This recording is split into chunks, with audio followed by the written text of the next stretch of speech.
तो friends question है NGT. NGT पे क्वेश्चन आया आपके एग्जाम में। NGT headquarter is situated at, हमें पता है, आपको पता होगा कि हेडक्वार्टर कहाँ पे है, सभी को पता है इसका हेडक्वार्टर दिल्ली में है।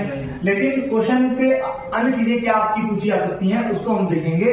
तो एनजीटी की अगर बात करें तो ये 2010 में बन करके आपका तैयार होता है। और एनजीटी को जो आपका ये बना वो आपके नेशनल ग्रीन ट्रिब्यूनल एक्ट 2010 के द्वारा इसको बनाया गया, पार्लियामेंट के द्वारा।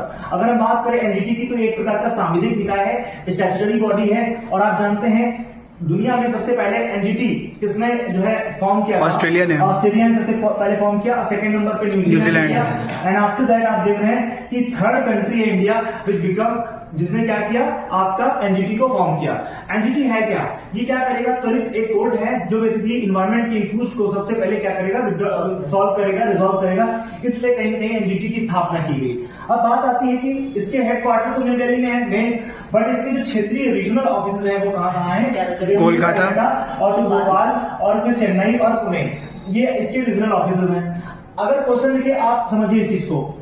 इसके इसमें चीफ है जस्टिस प्रकाश श्रीवास्तव, ये इसके चीफ है। अगर हम बात करें आपके इसके अंतर्गत, अभी आपने देखा जो कुंभ हुआ, कुंभ में आपने देखा कि फिजिकल क्वालिफॉर्म जो लेवल बढ़ गया था और उसकी रिपोर्ट किसने दी थी? तो वो सीपीसीबी ने दी थी। आप जान रहे हैं सीपीसीबी क्या होता है? Central pollution control board. ये भी क्या है? एक प्रकार की स्टैट्यूटरी बॉडी है, नोट कर लीजिएगा। ये भी स्टैट्यूटरी बॉडी है, ठीक। संविधान में मेंशन नहीं होगा, इसका भी निर्माण हुआ है, ठीक है। और इस वर्क किसके अंतर्गत करेगा? लिख लीजिएगा मिनिस्ट्री ऑफ इन्वायरमेंट, है ना, environment forest and climate change, यानी MOEFCC के अंतर्गत काम करेगा। और ये बना कब? ये बना है 19, ये क्वेश्चन तुम्हारे मिलाने के लिए इन्वायरमेंट में आ चुका है 1974 में। 1974 के एक्ट के द्वारा इसको बनाया गया, नोट कर लो, है ना। और नोट करो सीपीसीबी इज आल्सो, है ना, लिखो, instructed with the powers and, है ना, फंक्शंस